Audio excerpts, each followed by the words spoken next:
नमस्कार दोस्तों, स्वागत है आपका कलेस्टो क्लासेस में।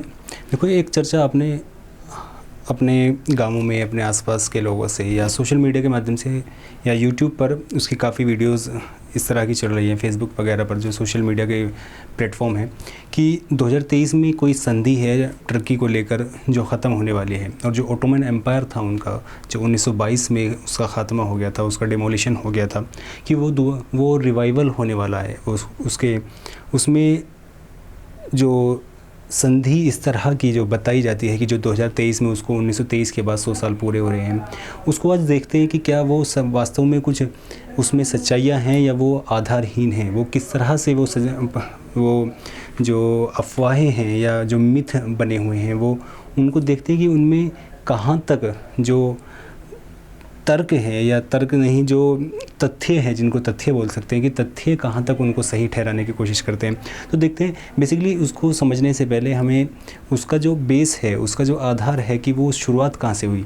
लगभग 4 से 5 मिनट हमें उसमें लगेंगे। हम पहले उसको समझने की कोशिश करते हैं ताकि चीज़ें जो हमारे हैं वो एकदम क्लियर हो जाए और हमें आसानी से हम समझा सकते हैं चीज़ों को, जो उसको भी जो बाद में हमें इन चीज़ों पर तुमसे विचार करे या विचारों का आदान प्रदान करे और ख़ुद को भी आसानी से समझ में आए। क्योंकि हमें ये कोशिश ये भी करनी होती है कि सोशल मीडिया पर जो भी सूचनाएं आ रही हैं, कि वो किस हद तक सही आ रही है, और वो जो आ रही है उसको हम खुद भी इस तरह से देखें कि वो उसमें सच्चाइयाँ कितनी हैं, कि हम उसको किस तरह से एब्जॉर्व करें। और उसको इस तरह से मतलब पारदर्शी करने के लिए हमें जानकारी का होना ज़रूर आवश्यक है। तो उसी के लिए हम आज देखते हैं। बेसिकली ये चीज़ जो है, जो ओटोमन एम्पायर है, ओटोमन एम्पायर की शुरुआत होती है टर्की के जो नॉर्दर्न जो रीजन है टर्की का, जो टर्की का जो ये अंकारा वाला जो रीजन है, यहाँ से इसकी लगभग शुरुआत होती है। यहाँ से जो कोनिया वगैरह रीजन है, इसमें एक कबीला था जिसको ओगूज़ नाम से जाना जाता था। ओगूज़ या ओगूज़ कबीला बोलते हैं। उसी में लगभग 12 कबीले उससे निकले, और वो इस एरिया के लगभग छोटे छोटे एरियो में जाके उन्होंने अपने कबीलों का मतलब करा, जिसे कहते हैं ना, जो हमारे यहाँ पे बंजारे बोलते हैं उन्हें, उस तरह से वो अपनी लाइफ जीते थे। और उन्हीं 12 कबीलों में से एक कबीला हुआ था जिसको न कहते हैं काई कबीला।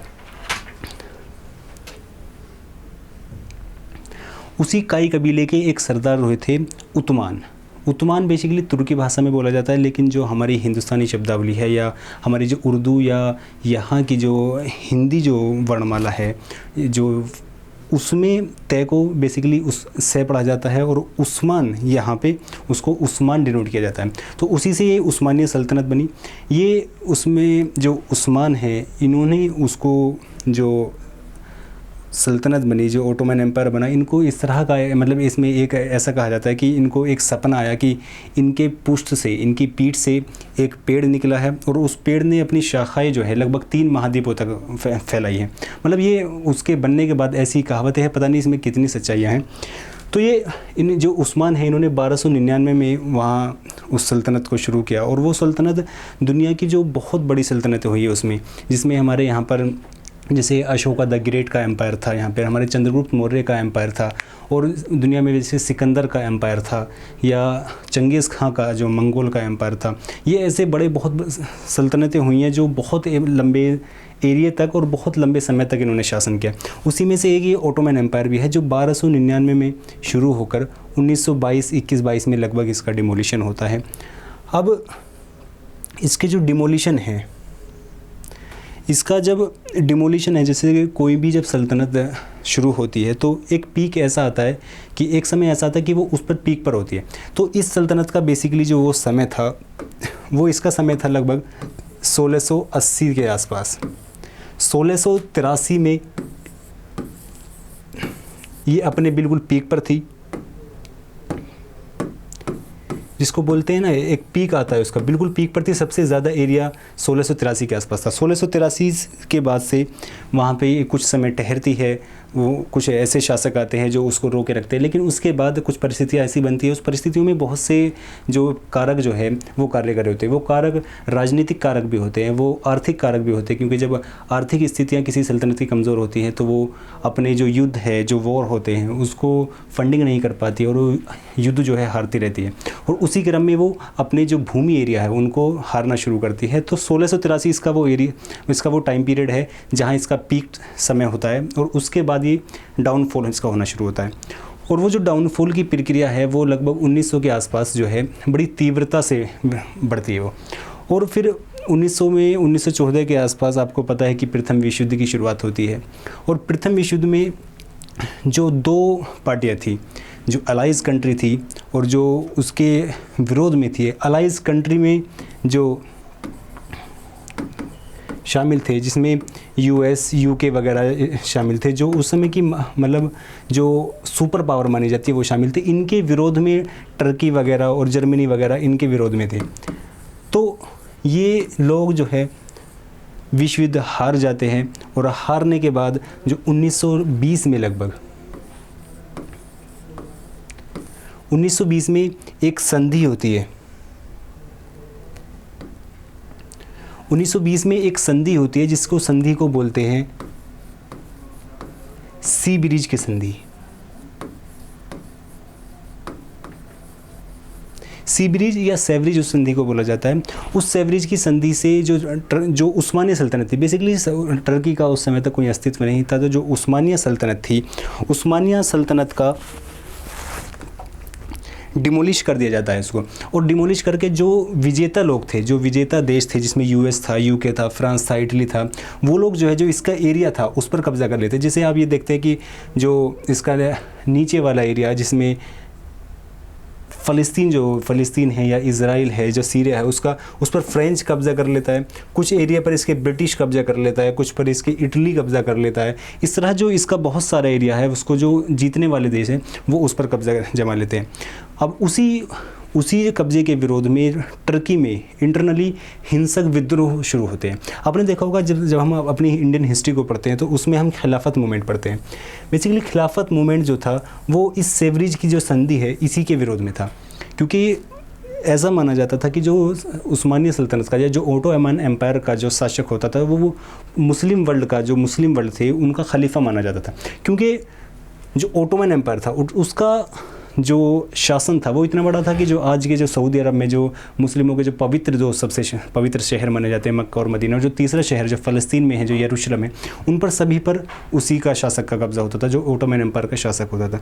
तो मुसलमानों को खलीफा माना जाता था। तो जब सीवरेज की संधि से उसके अधिकार छीन लिए गए, उसका जो भूमि क्षेत्र है वो छोटा कर दिया गया, तो दुनिया भर के मुसलमानों में उसका रोष उत्पन्न हुआ। आप देख सकते हैं कि कैसे यहाँ पर ये विरोध हो रहा है। तो उसमें गांधी जी ने भी अली बंधुओं के साथ मिलकर उसमें खिलाफत मूवमेंट में उनका साथ दिया, और अंग्रेज़ों से, क्योंकि अंग्रेज़ सुपर पावर थे, विजेता पार्टी थी और उन्हीं का यहाँ पे शासन था, तो उनसे मांग की कि जो खलीफा है उनको ज़्यादा भूमि जो है उपलब्ध कराई जाए और उनको जो अधिकार उनसे छीने गए हैं वो कराए जाए।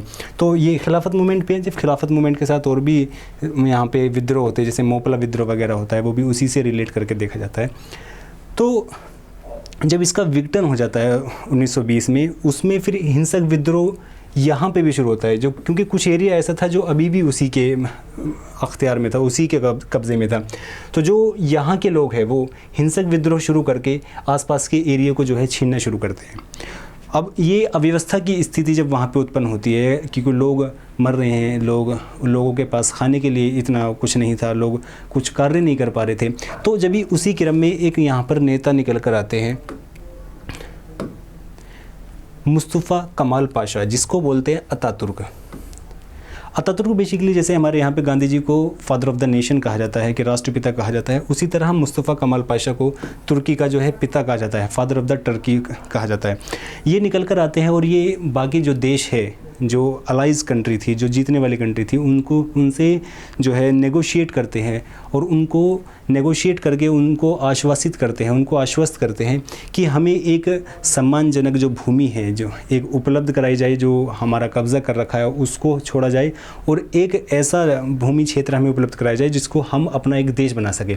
और वो आश्वस्त ये करते हैं कि हम भविष्य में अभी ऐसा कुछ नहीं करेंगे कि हम आसपास के एरिया पर आक्रमण करके उसको जीतने की कोशिश करें, क्योंकि तभी विश्व युद्ध का शुरू हुआ था और दुनिया इस हालत में नहीं थी कि वो विश्व युद्ध जो है झेल सके। तो जब वो आश्वस्त करते हैं उन्हें, तो फिर वो लोग उनके साथ मुस्तफ़ा कमाल पाशा और उनके लोगों के साथ मिलकर जो बाकी जो अलाइज कंट्री है, उनके साथ मिलकर एक संधि करते हैं 1923 में, जिसको बोलते हैं ट्रीटी ऑफ ल्यूसानी। बेसिकली इसी संधि के बारे में सारा विवाद है, जो बोलते हैं कि 1923 के बाद ये 2023 में इसको 100 साल पूरे हो रहे हैं। ये वो संधि है जिसमें वो आश्वासित करते हैं और अपना एक भूमि प्राप्त करते हैं, जिसको आज का जो है टर्की बोला जाता है, जो आज उसके टर्की के पास एरिया है। अब इस संधि के बारे में ये कहा जाता है कि 100 साल इसको पूरे हो जाए, जबकि उसका जो मैंडेट है, जो संधि का जो मैंडेट होता है, उसमें कहीं भी ऐसा मेंशन नहीं है कि इसको 100 साल के लिए ये संधि है।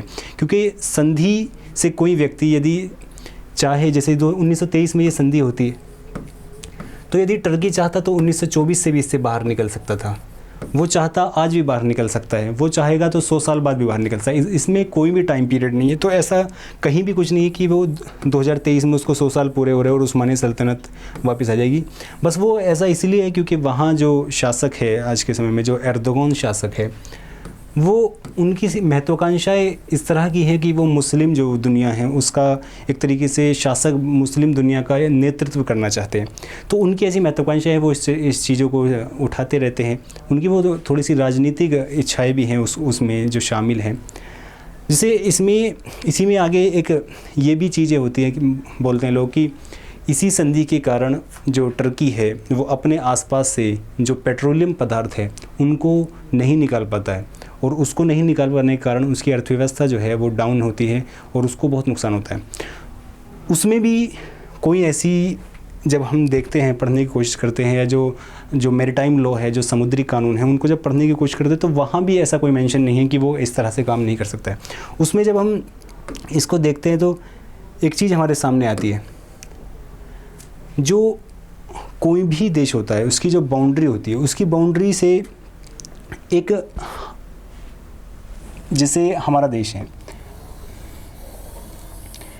इसको लेकर एक बेस लाइन बना दी जाती है, जिसको ये बोलते हैं बेस लाइन। उस बेस लाइन से समुद्र की तरफ जो 200 नॉटिकल माइल का एरिया होता है, 200 नॉटिकल माइल, उसको EEZ बोला जाता है, एक्सक्लूसिव इकोनॉमिक जोन। उस 200 नॉटिकल माइल के एरिया में कोई भी देश जो है समुद्र की सतह से, मतलब जो सरफेस है उससे पेट्रोलियम पदार्थ भी निकाल सकता है, जो मछली भी पकड़ सकता है, कुछ भी कार्य कर सकता है। इसमें किसी का रोक टोक नहीं है। वो टर्की भी कर सकता है, वो हम भी कर सकते हैं, वो बाकी कोई भी देश कर सकता है। इसमें किसी संधि का, या ये 1923 वाली जो संधि इसको बोला जाता है कि इसके कारण टर्की वो नहीं निकल पाता है, उसका भी कोई उस पर रोक नहीं है। इसमें जो इकोनॉमिक जोन है, इसमें जैसे अगर मैं थोड़ा सा इसमें एड ऑन करूँ चीज़ों को, तो जैसे इसका जो 12 नॉटिकल माइल का जो एरिया होता है, जो बेस लाइन से, उसको बोलते हैं टेरिटोरियल सी। और जो इस बेस लाइन से 24 नॉटिकल माइल और टेरिटोरियल से अगला जो 12 नॉटिकल माइल होता है, इसको बोलते हैं कंटीजियस जोन। इस 12 नॉटिकल माइल जो टेरिटोरियल होता है, इसमें यदि किसी देश का जो हवाई जहाज़ वगैरह या कोई भी ऐसी चीज़ जो किसी दूसरे देश की है वो आती है, तो उसको इस बेस लाइन वाले देश को सूचित करना होता है कि हाँ, हम आपकी जो है हवाई सीमा में या आपकी समुद्री सीमा में प्रवेश कर रहे हैं। तो इस तरह की ये मतलब एक अलग टॉपिक है, बस मुझको ये हल्का सा बताना था। वो मतलब बाद में किसी दिन इस पर चर्चा करने की कोशिश करेंगे कि ये क्या है। तो इस तरह हम देखते हैं कि कैसे अफवाहें जो हैं, मतलब कैसे, जब वही है कि अगर एक झूठ को हम इतनी बार बोला जाता है तो वो एक सच्चाई से लगने लगती है। तो इसी तरह इसमें भी है कि जो 200 साल का समय पूरा हो रहा है, उसमें कहीं भी ऐसी कोई सच्चाई नहीं है, वो आधारहीन है। उसमें ना 100 साल का समय है, वो चाहे तो टर्की आज भी निकल सकता है और चाहे तो कल निकल सकता है, 100 साल बाद निकल सकता है, जब वो चाहे निकल सकता है। आशा करता हूँ कि आपको ये टॉपिक समझ आया होगा। शुक्रिया।